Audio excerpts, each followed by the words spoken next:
بسم اللہ الرحمن الرحیم۔ السلام علیکم، میں ہوں زین العابدین، آپ دیکھ رہے ہیں پروگرام سچ بات نصرت مرزا صاحب کے ساتھ۔ آج کے موضوعات آپ نے دیکھ لیے۔ مرزا صاحب السلام علیکم۔ وعلیکم السلام۔ السلام علیکم ناظرین کرام۔ آج ہم یوم القدس پر پہلے بات کرنا چاہتے ہیں۔ جمعۃ الوداع ہے اور یوم القدس کا دن جو ہے، جو آخری جمعے کو منانے کا جو اعلان کیا تھا، اس میں ابھی تک جو ہے بہت زیادہ ظلم ہو رہا ہے فلسطین میں، اور یہ یوم قدس ایک یاد دلاتا ہے کہ ہمیں کشمیر کو آزاد دلانی ہے۔ یہ لوگ ظالم و غاصب لوگ ہیں، اور اس پہ مغرب جو ہے پورا کا پورا، جو امریکہ اور جو ویسٹ ہے، یہ سارا کا سارا اس میں انوالو ہے، اور اس میں کم سے کم مسلمانوں کو اس طرح سے بکھیرا ہوا ہے کہ وہ کبھی بھی اپنے فلسطینی بھائیوں کے ساتھ میں یکجا نہیں ہو سکے ہیں، سوائے پاکستان نے ایک زمانے میں جب ذوالفقار بھٹو تھے تو اس وقت ان کی مدد کی تھی، یہ بوسنیا میں مدد کی تھی، اور ہم نے جو تو ورنہ وقت تو یہ اب اس وقت ایران مدد کر رہا ہے، اور ایران کی مدد کی وجہ سے وہ کچھ نہ کچھ ہو رہا ہے، اور اس میں کافی نقصان ایران ان کو پہنچا رہا ہے جی۔ اور لیکن یہ ہے کہ ان کے مظالم بھی بہت بڑھ گئے ہیں۔ ابھی آج بھی جو لیٹسٹ اطلاع آئی ہے وہ یہ آئی ہے کہ وہ جو ہے وہ انہوں نے 3 بچوں کو شہید کر دیا ہے وہاں پر، جو فلسطینیوں کے اڈے کے قریب جو ہے 3 فلسطینیوں کو انہوں نے جی شہید کیا ہے۔ تو یہ ایک ایسی بات ہے کہ جس کی وجہ سے تو ہمارے جو ترجمان ہیں زاہد حفیظ قریشی صاحب، پاکستان پالیسی انسٹیٹیوٹ میں، کہ میں اپنے ایک سیمینار سے تقریر کرتے ہوئے کہا کہ فلسطین عوام کی خود ارادیت سے متعلق اپنے اس مسئولی موقع پر ہم قائم ہیں۔ یہ شکر ہے کہ موجودہ حکومت نے جو موقف اختیار کیا جس کی وجہ سے ہم ان کا ساتھ دینے لگے ہیں، وہ یہ ہے کہ اس لحاظ سے جو ہے وہ ایک اصولی موقع پر وہ لوگ قائم ہیں، جی اور ہم یہ چاہتے ہیں کہ وہ اس پہ قائم رہیں۔ جی۔ اور دوسری جو بات ہے، اچھا، میرے صاحب جنرل اعجاز احوان صاحب ٹیلی فون لائن پہ موجود ہیں، ابتدائی بات ان سے یہ کر لیں پھر اگلے موضوع پہ آ جی جاتے ہیں۔ جنرل صاحب السلام علیکم۔ وعلیکم السلام جناب، میں آپ کو بہت خوش آمدید کہتے ہیں، پرجوش، اور فرمائیے اب یہ جو امریکہ کا جو سعودی عرب کے ذریعے سے کوئی خاص پیغام آنے کو ہے، اب یہ پہلے ہمیں یہ بات طے تھی کہ امریکہ ہم سے ڈائریکٹ ڈیل کرتا تھا، اب وہ سعودی عرب سے کے ذریعے سے ہمیں ڈیل کرتا ہے، اور کبھی ہمیں دھمکیاں دیتا ہے، کبھی جہاز میں ہماری اس کی وزیر اعظم کی توہین کرتا ہے، کبھی ان سے ہمارے چیف آف آرمی صاحب سے نہیں ملتا ہے۔ تو وہ تو ہم نے بدلے لے لیے ہیں کہ ان کو جو ہے 10 دن تک ان کو روکے رکھا ہے، لیکن اب سوال یہ ہے کہ جو اب بلایا ہے تو اب خوشامد کا سلسلہ شروع ہو گیا ہے۔ تو میں یہ سمجھتا ہوں کہ یہ امریکہ کی چال ہے یہ، اور یہ ایم بی ایس کو جو ہے ایک چھٹ بھئیے کو جو ہے پیچھے لگایا ہوا ہمارے۔ جی فرمائیں، آپ کیا کہتے ہیں؟ دیکھیں جی، اس کو دیکھنے کے 2 طریقے ہیں۔ پہلی بات یہ ہے کہ ایم بی ایس جب یہاں آئے تھے بڑا ایک اچھی ابتدا ہوئی تھی پرائم منسٹر عمران اور ایم بی ایس کے درمیان، اور اس وقت انہوں نے ہمیں $3 بلین بھی دیے، اور 3 سال کے لیے ڈیفرڈ پیمنٹ پہ آئل کی بھی بات کی، اور ہمارے کچھ قیدی بھی وہاں سے انہوں نے ریلیز کر دیے۔ تو ایک بہت اچھی ابتدا تھی، لیکن ٹرمپ کی گورنمنٹ کے جانے کے بعد جب یہ نئی حکومت آئی اور انہوں نے ایم پی ایس سے بھی ڈیل کرنا بند کر دیا، تو اس کے درمیان اسرائیلی ریکگنیشن کے وقت ہمارے اوپر کچھ دباؤ آیا جس کو ہم نے ریزسٹ کیا، اور اس کے نتیجے میں ہمیں ایک تو ہم سے وہ جو دیا گیا لون تھا وہ واپس مانگ لیا گیا۔ بڑی بدتمیزی کی بات ہے، کبھی تاریخ میں ایسا نہیں ہوا کہ سعودی عرب کے لوگوں نے ہمارے ساتھ ایسا کیا ہو۔ دیکھیں، میں یہی بات کر رہا ہوں نا کہ نوجوان کی عادت ہے، تو ان کا ایک ریسپانس بڑا امیڈیٹ آیا، لیکن ہم نے وہ رقم واپس کر دی کسی دوسرے ملک سے لے کر، اور اس پر ان سے کوئی معذرت نہیں کی، اور اپنے جو اصولی موقف تھا اس سے سمجھوتا نہیں کیا۔ اب جب ایم پی ایس کو بائیڈن ایڈمنسٹریشن کی طرف سے ان سے بات چیت کا رابطہ منقطع کر کے انہوں نے کنگ سلمان سے بات چیت کرنے کی ابتدا کی ہے، اور ایم پی ایس کو تھوڑا اسٹیپ بیک کیا ہے، اس کو پوزیشن 2 پہ وہ لائے ہیں۔ تو اس وقت مجھے لگتا ہے کہ اب سعودیہ، ایک تو یہ ہے، ایک اینگل یہ ہے کہ وہ ہمارے ساتھ اپنے تعلقات کو بہتر بنانا چاہتے ہیں، اور پاکستان کے ساتھ مل کر وہ اپنی سیکیورٹی اور ریجنل انوائرمنٹ میں آگے بڑھنا چاہتے ہیں۔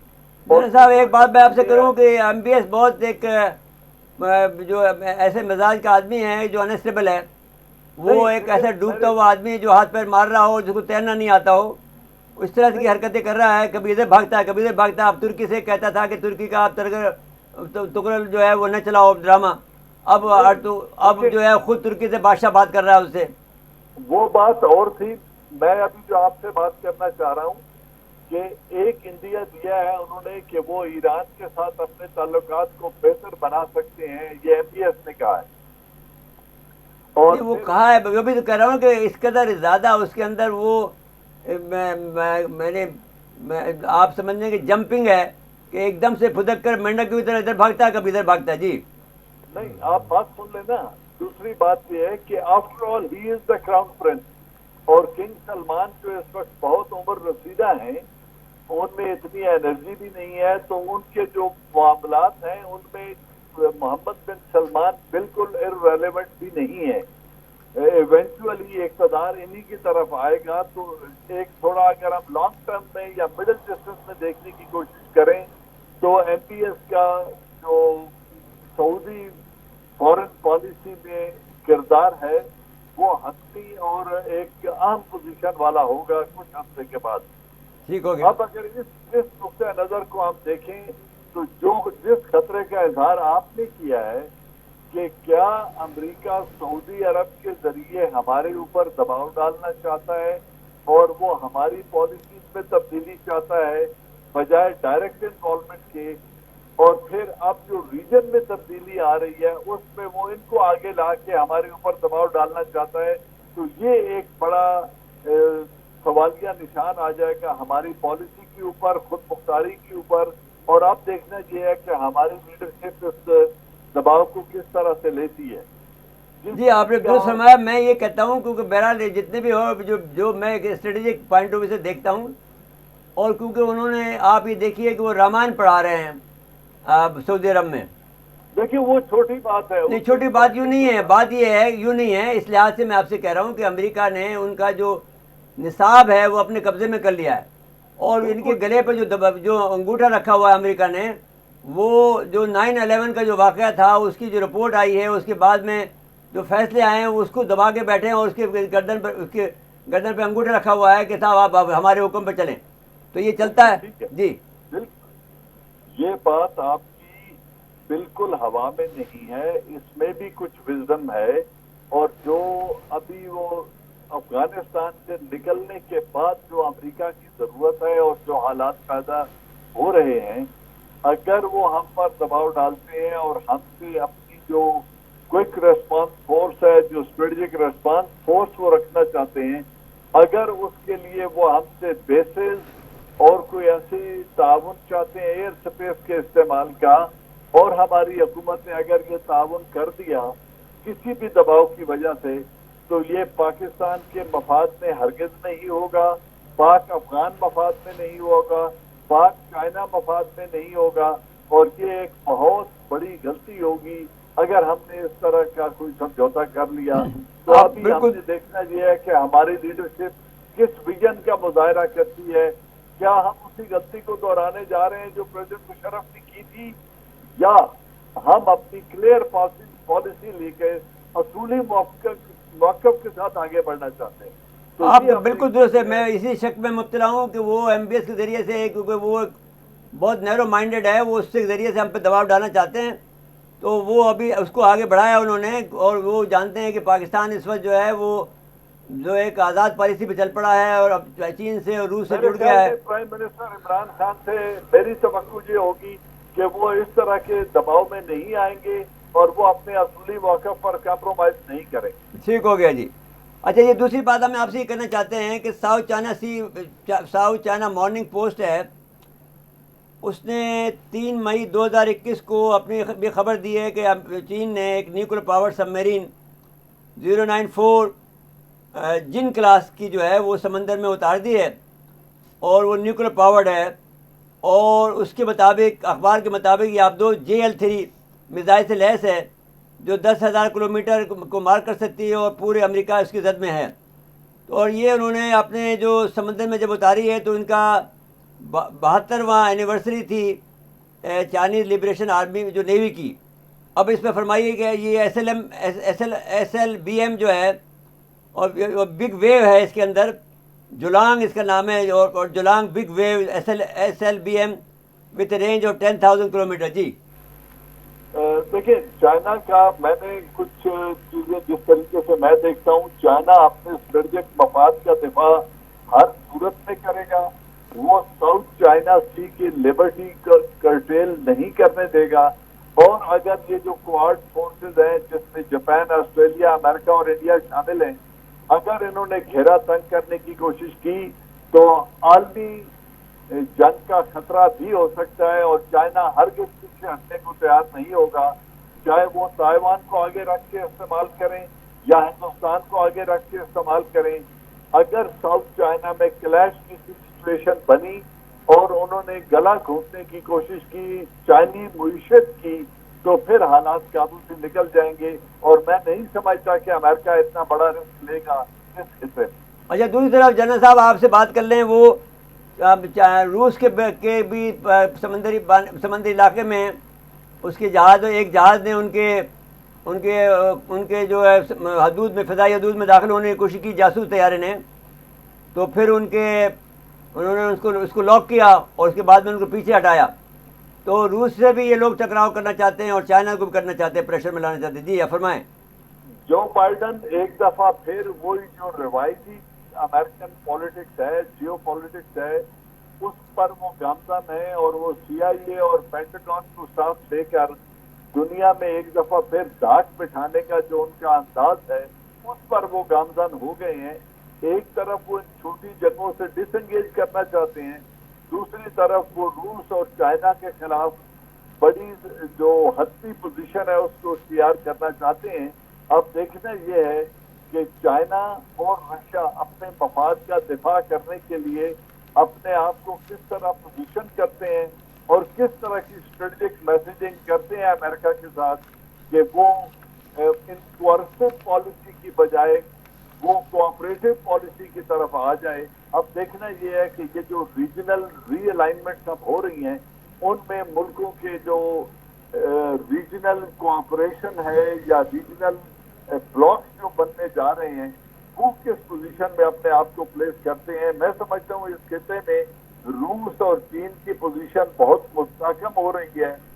جس طریقے سے وہ ایران کے ساتھ اور ترکی کے ساتھ تعاون کر رہے ہیں، خود سعودی عربیہ کے ساتھ جو نیوکلیئر پاور پلانٹس لگانے کے معاہدے ہیں چائنا کے، اور جس طریقے سے وہ بنگلہ دیش، سری لنکا اور پاکستان میں انویسٹ کر رہے ہیں، میرے خیال میں بڑی اہم ڈیولپمنٹ ریجن میں متوقع ہیں. آپ دیکھتے ہیں یہ کہ یہ گیم آگے کس طرح چلتی ہے. جی بہت بہت شکریہ جناب جنرل اعجاز امان صاحب، آپ کا، آپ نے وقت دیا. جی اور بریک کا وقت ہو گیا. جی ناظرین مختصر وقفہ ہے، وقفے کے بعد دوبارہ آتے ہیں.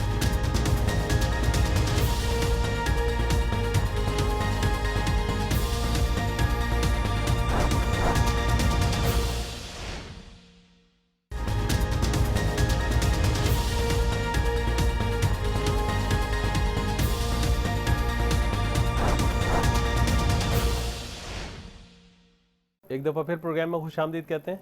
میرے صاحب یہ آ جائیں ذرا یہ شہباز شریف والے معاملے پہ. بھائی ایک بات میں کہنا چاہتا ہوں زین صاحب، یہ ایک تو کرپشن کے معاملے کو اور جو ہے جوڈیشری کو انہوں نے مذاق بنا دیا.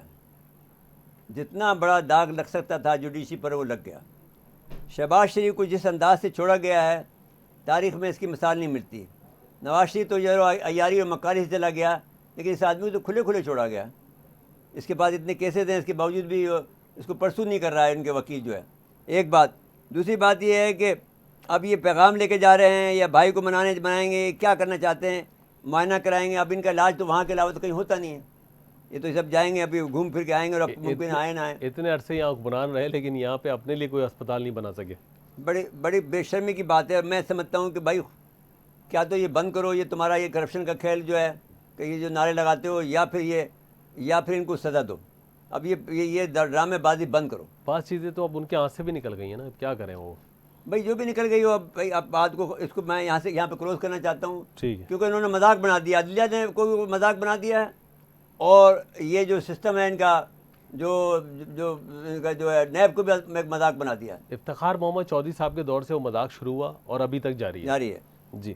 اور اس کے بعد یہ ہو گیا کہ وکیل صاحبان اتنے ظالم ہو گئے ہیں کہ وہ جا کر ججوں تک کو بھی پٹائی کرنے لگ جاتے ہیں. یار کوئی بات ہے یار، کوئی بھی اخلاق ہونا چاہیے. جی آپ وہاں کچھ بولیں تو وہ بہت برا مانتے ہیں. اچھا جی، کرونا کی وبا کے بھائی مانے ابھی کیا کریں، ایک بات وکیل ہیں کیا اس میں ایک بات کر لیں مریم نواز نے بڑی کوشش کی, ان کو کچھ نہیں مل وہ سکا. ٹھیک ہے, وہ انہوں نے رکھا ہوا ہے کہ اپنے پاس جو اپنا یہ تو یہاں تو ریٹ دکھائی نا گورنمنٹ نے. تحفہ رکھا ہوا ہے کہ یہ تحفہ رہے ادھر ہمارے پاس. جی جی بالکل ٹھیک ہے. ہاں اچھا کورونا کا معاملہ مرزا اچھا صاحب. جی, کرونا کا جو وبا میں بھارتی جو ہے فوج کی مظالم بڑھ رہے ہیں, اور وہاں پہ زیر حراست جو ہے اشرف صحرائی صاحب شہید ہو گئے ہیں. جی ان کی عمر 80 سال کے قریب تھی, اور مقبوضہ آبادی میں بھارت کے ہاتھوں 3 نوجوان بھی شہید ہوئے ہیں, بچے بھی شہید ہوئے ہیں. تو یہ جو ایک بہت بڑا معاملہ ہے جو کہ وہاں پہ چل رہا ہے, اور امریکنوں کو یہ نظر نہیں آتا. ہمارے خلاف تو ریزولوشن پاس کر دیتے یورپی یونین, وہاں پہ ان کو نظر نہیں آتا. کوئی دنیا کا ملک ایسا ہوگا G7 کے ملکوں کو میں لاسٹ میں اس کو جے شنکر کو بلا رہے ہیں جس کو کرونا ہوا تھا, جی, اور ڈبے میں بند کر کے بس اب باتیں کر رہے ہیں. جب پتہ چلا کرونا ہے تو پھر پریشان بھی ہو رہے ہیں, تو بلائے کیوں؟ ہاں تو بلایا, پھر نہیں اٹینڈ کر سکا نا. اچھا پھر دیکھیں ایک اور مسئلہ ہے, کرونا کی وبا ہے پورے بھارت میں, لیکن مقبوضہ کشمیر میں جو کچھ ہو رہا ہے نا اس میں کوئی کمی نہیں آئی ہے, ظلم میں کمی نہیں ظلم آئی. میں کمی نہیں آئی ہے, ذاتی میں کمی نہیں آئی ہے, ان کے ساتھ میں ان کو آزادی نہیں دی جا رہی ہے, ان کے ساتھ میں وہی ظلم برپا کیا ہوا. لیکن یہ کچھ آپ دیکھ لیجیے, جب یہ اس نتیجے میں بالآخر یہ ہوگا کہ آخرکار میں جیسا کہ میں نے کہا کہ اندروتی رائے نے, ارون دتی رائے نے یہ بات کہی ہے کہ بھائی مودی کو پہلے آواز نکلی کہ مودی کو اسٹیپ ڈاؤن کرنا چاہیے. دیر از نو گورنمنٹ. اب وہاں پر بھارت کے اندر اتنے برے اثرات ہو رہے ہیں کہ بنگلور میں لے کر سے دلی میں لے کر, دلی میں ایک ایسے آدمی کو بنا دیا ہے جو کہ ابھی تک ڈاکٹر بھی اس نے پاس نہیں کی ہے, اس کو اجازت دے دی ہے کہ صاحب آپ جس کو بھرتی کریں جس کو چاہے نہ کریں. وہاں پر کوئی نہ ان کے پاس گیس ہے, آکسیجن ہے, نہ کچھ ہے, نہ کچھ ہے. میرے صاحب یہ پہلے ذرا اشرف صحرائی صاحب کی جو شہادت ہے, دیکھیں آپ نے ان کو گرفتار کیا, کسٹڈی میں رکھا, اور بھائی اس کو وہاں دوا نہیں دی, بیچارہ بیمار آدمی تھا, کتنے دیر 80 سال کا آدمی کتنے دیر برداشت کر سکے گا. تو یہ سب تو اقوام متحدہ کو نوٹس لینا چاہیے نا. بھائی کہ اقوام یہ متحدہ آپ سمجھ لیں یہ کمپلیٹلی پولیٹیکل اور اکنامیکل ہے. آپ جب تک کہ آپ کی پولیٹیکل آپ کی اکنامی مضبوط نہیں ہوگی, آپ کوئی پوزیشن جو لیتے ہیں وہ بہت غنیمت ہے. آپ یقین مان لیں کہ یورپی یونین آپ سے زیادہ غلام ہے, ماڑی ہے. جی وہ اس سے زیادہ حالت خراب ہے اس کی, جو ہماری تو ہم تو پھر بھی ان کا مقابلہ کر لیتے ہیں. یورپی یونین تو ان کی غلام ہے, غلام. اب وہ ان کے مفادات کے خلاف کام ہو رہا ہے. چین نے جو ان کے ساتھ معاہدہ کیا, جو کچھ 8 سال کے اندر معاہدہ مکمل ہوا, وہ کام جو بائیڈن کہتے ہیں اس معاہدے کو ختم کرو. تو وہ جزبز ہیں, لیکن ان کا حکم ماننا پڑے گا ان کو. یورپی یونین کے لوگوں کو اتنے زیادہ وہ لوگ ان کے محتاج ہیں. اب یہ ہے کہ جو حرکتیں کر رہا ہے جو بائیڈن, وہ اپنے آپ کو پھر سپر پاور بنانے کے چکر میں, لیکن یہ اب وہ پوزیشن اس کی ہے نہیں جس میں آپ خواہ کاغذی شیر بننا چاہتے ہیں. اگر آپ کریں گے تو آپ بھی مارے جائیں گے, یہ تو بات نہیں ہو سکتی. جی اچھا آپ بات کر رہے تھے بھارت میں کرونا. بھائی بھارت میں جو کرونا کی رپورٹ ہے وہ یہ ہے, اگرچہ یہ پروپیگنڈا بھی ہم کہہ سکتے ہیں, لیکن آپ آج کی جو خبر ہے وہ 4000 کی ہے. جی, اور جو ان کے کیسز ہیں وہ بہت بڑی تعداد میں ہو گئے ہیں. تو بنگلور بڑے شدید متاثر ہے. میرا بھی دوست تھا ایک, وہ بھی شہید ہو گیا ہے کرونا کی وجہ سے. تو وہ ہمارا جو رائے ریاض تھے, جو دلی میں ہمارے کمشنر تھے اطلاعات کے, انہوں نے ہمیں ملایا تھا بنگلور میں. تو ہماری بڑی آؤ-بھگت انہوں نے کی تھی. جی وہ نواب سے خاندان کے تھے, جب آئے تھے تو ہم نے بھی ان کی یہاں آؤ-بھگت کی کراچی میں. تو وہ بھی ان کا بھی انتقال کورونا سے ہو گیا ہے. تو وہاں پہ بہت بری حالت ہے, اور دلی میں بری حالت ہے, یو پی میں بہت بری حالت ہے. اب وہ کیا کر رہے ہیں کہ گوبر کھلا رہے ہیں اور گائے کا پیشاب پلا رہے ہیں کرونا کے علاج کے لیے. اب بتائیے حالت ہے. جی, اور اتنی ویڈیو ہمارے پاس آ چکی ہیں کہ اب اس کو دکھاتے ہوئے ہمیں حیا آتی ہے کہ ہم کیا دکھائیں کہ انسانیت کی تذلیل اس سے بڑھ کر کیا ہو سکتی ہے کہ گوبر اور گائے کا گوشت, گائے کا پیشاب پلایا جائے. تو کوئی بات ہے یہ؟ تو اتنی انسانیت کی توہین کبھی نہیں دیکھی جا سکتی. میرے صاحب ایک خبر اور آئی ہے, اور بڑی خبر ہے کہ جو یورینیم کی چوری ہوئی انڈیا میں, جی 7 کلو کی بہت بڑی مطلب اہمیت ہے. چوری کے نہیں ہوئی ہوگی, وہ پھر گئی ہوگی, کسی کو بیچا ہوگا کسی نے. تو پھر انہیں گرفتاری ہوئی دو لوگوں کی اس میں. لیکن اب یہاں پہ سب خاموش رہتے ہیں, امریکہ, یورپ, نہیں تو وہ ان کا بھائی ان کا پارٹنر ہے, اسرائیل. جی اسٹریٹجک پارٹنر ہے. اب 9 کروڑ کہاں گئی ہے؟ اب ہمیں سمجھ میں یہی آتا ہے کہ یو ہی گئی ہوگی. اچھا, خطرہ یہ سعودی عرب گئی ہوگی. خطرہ یہ ہے کہ دہشت گردی کا پھر کوئی واقعہ کروا دیں گے پلوامہ کی طرح, اور ملبہ ڈال دیں گے. وہ کروائیں گے, وہ تو اس کو لازمی ہے, کیونکہ ان کو اپنے آپ کو کیسے بچائیں گے. جب اب اندروتی رائے نے, ارون دتی رائے نے جب یہ بات کہی ہے, تو اب اس کے بعد میں دوسرے لوگ بھی بولیں گے, کیونکہ یہ بھی جو بالکل ہی جو ہے کمزور آدمی ہے نا یہ جو آپ کا گاندھی فیملی کا جو چشمہ چراغ ہے راہل تو ہاں راہل جو ہے وہ بتائیے اس قسم کے مطالبے بھی نہیں کر پاتا ہے ڈر کے مارے. جی اسے کہہ کہ اسٹیپ ڈاؤن. کوئی حکومت ہی نہیں ہے وہاں پر اس وقت انڈیا میں. نہیں وہ جو ان کے یہاں جو بھی اپوزیشن ہے وہ صوبے جو ہے نا وہاں 2-4 حکومت اگر کسی اور کی ہے 2-4 جگہ تو وہ لوگ مخالفت کرتے ہیں مودی کی, باقی خاموش بھائی ہیں. دیکھیے یہ مودی کو تو کوئی نقصان نہیں ہو رہا نا, مودی کی بلا سے اتنے آدمی مرتے رہے. آدمی مرتے رہے, احتجاج کرتے رہے کسان, تو کیا ہو گیا, کچھ بھی نہیں ہو سکا. ہاں کچھ بھی نہیں ہو سکتا جی. اب چلیں اب یہ مودی. اچھا اب یہ جو بات نیپال ہے کا جو مسئلہ ہے نا مرزا صاحب, یہ بھی بڑا خطرناک ہو رہا ہے اب یہ انڈیا کی وجہ سے. اب یہ ہاں نیپال میں بھی کہتے ہیں کہ بھارت کے منفی اثرات نیپال بھی تو ایسا ہے نا کہ ان کو کھلی چھٹی دے رکھا تھے. تو اب یہ کھلی چھٹی دیتے ہیں ان کو آنے کے, ان کو روکے نا, ان کو جو سعودی یہ جو آتے ہیں بھارتی وہاں پر جی ان کے پر پابندی لگائے. اب ان کا بارڈر ایسا ہے کہ وہ آنا جانا کھلا ہے ان کا بارڈر جو ہے. تو اب وہ ان کی بھی مجبوری ہے, ان کے مقامی بھائی لوگ. مجبوری ہو لیکن اپنے آپ کو بچانا تو پڑے گا. نیپال میں بھی ہو گیا تو ہمارا دوست ہے نا نیپال, اس کو تو بہت نقصان ہو جائے گا, بہت چھوٹا ملک بھی ہے. بالکل, اور ان کے اگر پھیلا تو کنٹرول کرنا بھی مشکل ہوگا جی ہاں. کیونکہ سرد بہرحال ابھی آپ تو ابھی فی الحال تو آپ کو اپنے آپ کو بچائیں نا. ابھی آپ کی تعداد جو ہے 2 سے 1 کی بات تو گھٹی ہے, اب 140 پہ آ گئی ہے, لیکن مطلب یہ ہے کہ پھر بھی آپ کے یہاں بھی خطرہ بہت بڑھ گیا ہے, بہت لوگ اس سے متاثر ہو رہے ہیں. یہاں کی بات ابھی کرتے ہیں لیکن بریک کے لیے کہا جا رہا ہے. جی کر لیجیے. ناظرین مختصر وقفہ ہے, وقفے کے بعد دوبارہ آتے ہیں.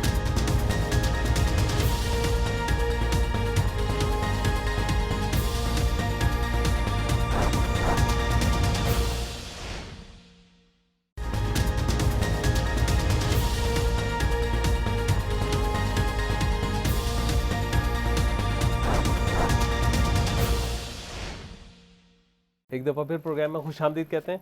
میرے صاحب ہمارے یہاں کی صورتحال خراب تو ہو رہی ہے. پہلے کہ ہم یہ بات کریں, ہم یہ بات بتانا چاہتے ہیں کہ جنرل قمر باجوہ صاحب جو ہیں سیروزہ دور پر سعودی عرب میں موجود ہیں اور وہ اسٹریٹجک تعلقات پہ بات کر رہے ہیں. اور کل جو ہیں ہمارے جو ہیں وزیر اعظم صاحب بھی جا رہے ہیں, تو یہ بات بالکل بر وقت ہم نے ان کو خبردار کیا ہے. ان کا جانا بھی بر وقت ہے کیونکہ اہم تاریخ ہے مذہبی حوالے سے. نہیں وہ ٹھیک ہے, وہ بات صحیح ہے, لیکن جو بات یوں ہے کہ آج تھی نا امپورٹنٹ, تو زیادہ تھی نا, وہ تو جمعۃ الوداع تھی. جمعۃ الوداع پھر ابھی 27 کی شب آ رہی ہے تو ظاہر ہاں وہ بھی ٹھیک ہے, وہ 27 شب بھی تو آج ہی تو, ہاں 26 وہ جمعے کو آئے گی.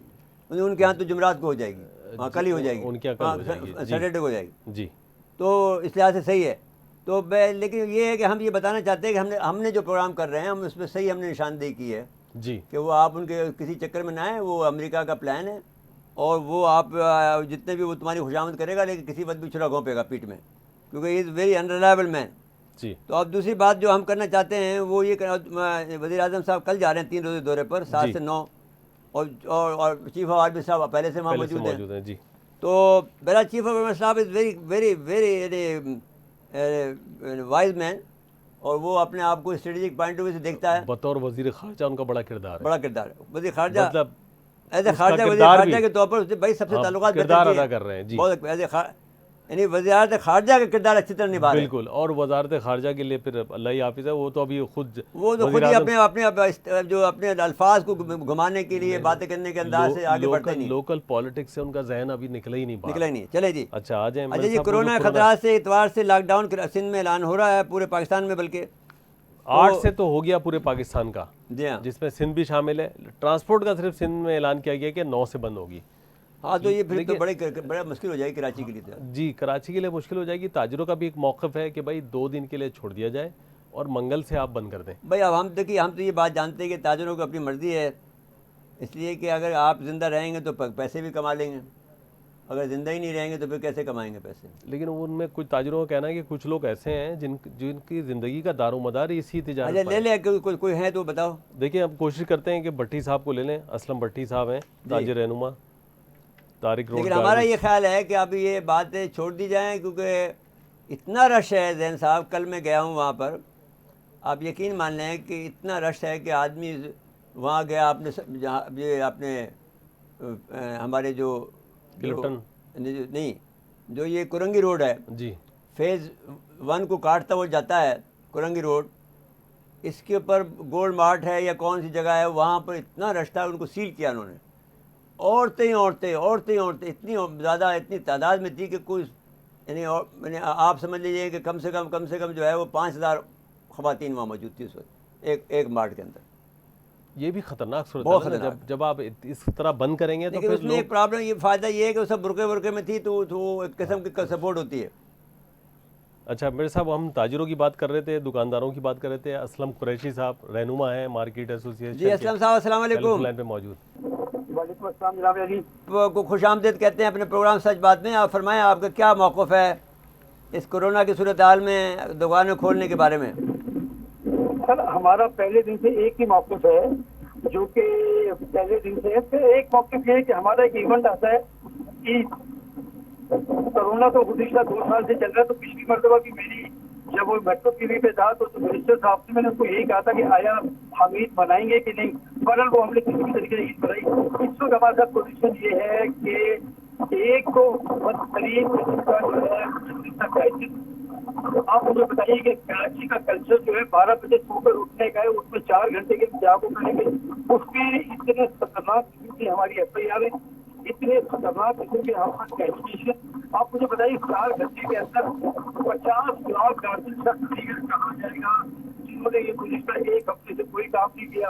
اچھا تو پھر آپ کیا چاہتے ہیں یہ بتائیے نا۔ سر میں یہ چاہتا ہوں کہ دیکھیں یہ جو غریب لوگ ہیں، دیکھیں یہ غریب لوگ ہیں، انہیں کوئی تنخواہ تو ملتی نہیں ہے، انہیں کوئی تنخواہ تو ملتی نہیں، پھر انہیں کوئی تنخواہ تو ملتی نہیں ہے، ان کا کیا کمپنسیشن ہو سکتا ہے؟ اچھا تو 6 بجے آج بازار بند کرنا، کل آپ کا آخری دن ہے، مجھے بتائیں یہ جو آپ کے 50 لاکھ گارمنٹس کے کاریگر ہیں یہ عید کیسے منائیں گے؟ ٹھیک ہے۔ میرا ایک نکاتی ایجنڈا تھا کہ گارمنٹس کو استثنا قرار دیا جائے عید تک کے لیے۔